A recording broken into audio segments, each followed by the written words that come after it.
Hi guys, just going to demonstrate how to change over the base on next gen. Our compact mirrors are the same, so what I'm going to go through is basically, you have to take the mirror off, disconnect the adapter, pull that through.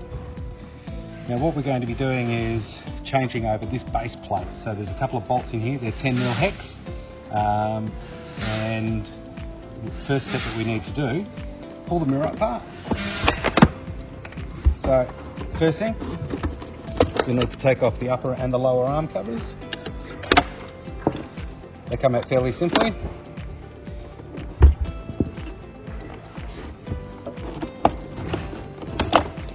Now this is only for manual fold. Car fold needs to be done by a specialist, so it either comes back here or certain select dealers may be able to do this. It's something we're starting to roll out. Okay, so you've got it open there. Allows you to access all of this. So first thing we need to do is deep in. Now this is a fairly simple one. Now they are a little tricky. You use a de-pinning tool or a safety pin, whatever you've got, and the top part, when I refer to top, I mean this lock part that you depress to take off your adapter, and you need to go into holes which are above these pins. And yeah, it is a little tricky, but the whole thing is getting into that hole with the de-pinning tool, and you're depressing the barb that holds the pins in place. You don't want to pull too hard on these because you can damage the barbs that hold the pins in, so you definitely don't want to be doing that.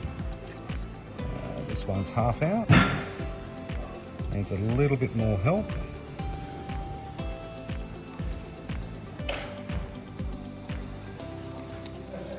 Okay, so you take the pin out. You don't want to affect the barb that is in this particular part here.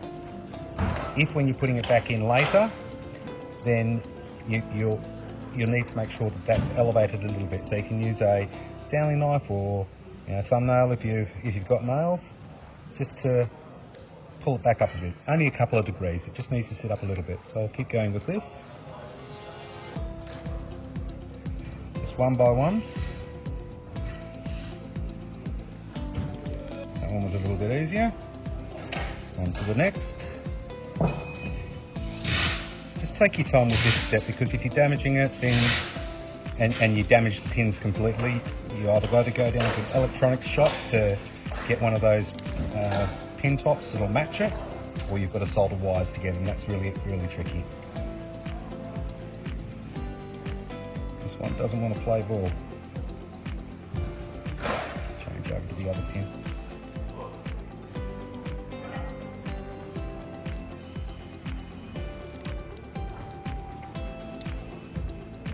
Another tool that you could use for this, if you don't have a safety pin or a de-pinning tool, you can mock something up. It only needs to be about 1mm wide, but it needs to be fairly firm steel.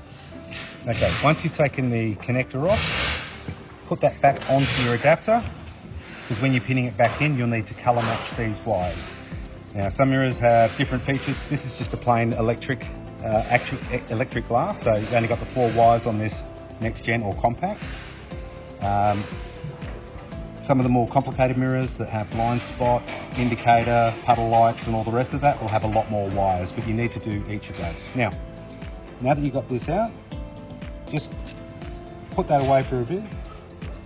10mm hex, diagonal disconnect, so I'll go diagonally.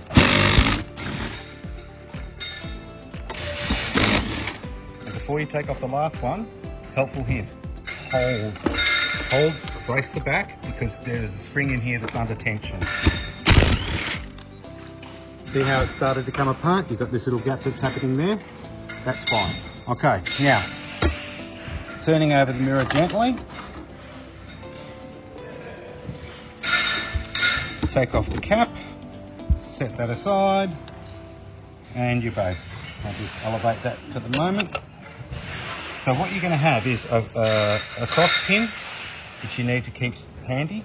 Just get the sealing rubber here. That sits across a spring, which also sits on some washers. You can see in there. Now on the right hand side, there's generally two washers under there. On the left-hand side, there's only one. Now, if you get your replacement base and it doesn't have the washers, spring and cross pin, you'll need to keep those from the base that you're replacing. Also, we use a little bit of grease in here. It's a good grade mechanical grease, and that's just to help keep things lubricated in there, and help with opening and closing mirrors. You don't want it to rust shut completely. Okay, so putting it back on again.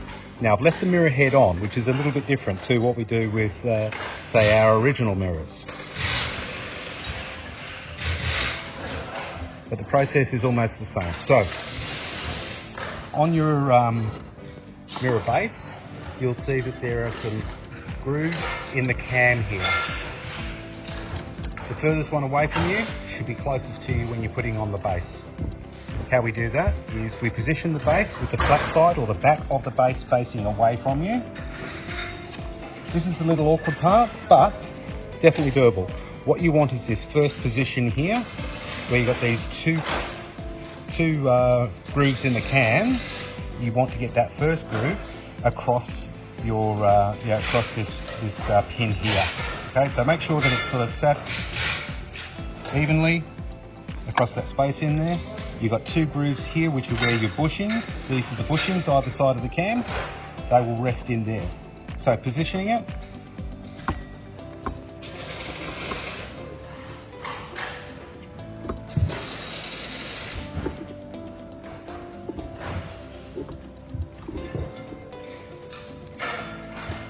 Make sure your bushings are over the groove. Get your cover with the Clearview logo up to the pointy end, the top. Make sure that's in there. Turn it over. It looks a little awkward, but that's okay. You want this at about a 35, 40 degree angle there. Get your first one back. First bolt. Just a little touch. It's going to hold things so that you're not losing your placement of the cam.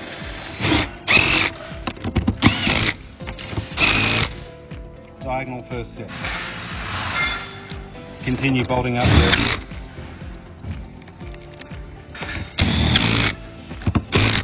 That's it. You don't want to over ratchet it because you can break those pins that come out of the cap cover. Now that you've got it set up like that, time to re-thread it. Now, on your manual fold arm, you can either use a little piece of spaghetti to hold these wires as you thread it back through. If you've got multiple wires, a bit of thin tube, I call it spaghetti, plastic tubing, just to keep your wires all together as you're going through the base again. Bring your cable down. This marker that's on all of these looms, you just want to see it appear. You don't want to pull it all the way through because you're making it too tight. You can actually disconnect the cable that powers the actuator that moves the mirror glass. In more complex mirrors, you could actually affect the indicators, the heated elements of the mirrors, the camera loom, so do be careful. Don't over tension it. So you got it through like that. You want to actually start putting things back together again. So your flat arm covers, or inner arm covers if you like.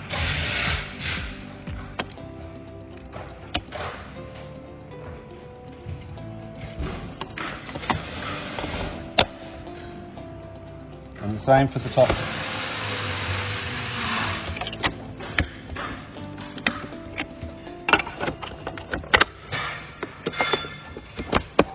Lastly, get your sealing rubber back. Wipe off this grease. That doesn't need to be there. And now you're repinning your connector.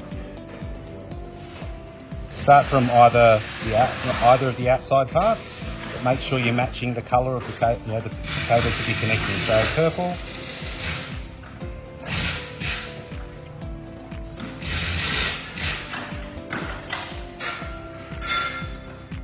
And I'll give it a gentle little tug after it clips in. Just a gentle tug, not too hard, just to make sure that it's stuck. If it's not staying pinned, you've either got this upside down, so the barb side needs to go up towards the lock part, the lock release. Little tug. Third one. And now the pink one. Now your indicators are going to be blue and yellow. Your puddle lights are going to be orange and grey. Your blind spot's going to be orange with a white trace and grey with a black trace. Cameras are going to be different colours again, but just it does matter which way you pin them. And that's it, you're done, you're ready to put it back on your car. Just close up everything. Oh, also, don't forget to give these a lube every 6 months or after you've been out, on a big trip out bush somewhere, okay? We use some PTFE or Selly's Easy Glide. Every 6 months, helps maintain it. And also gives you a freer action as well. You're done.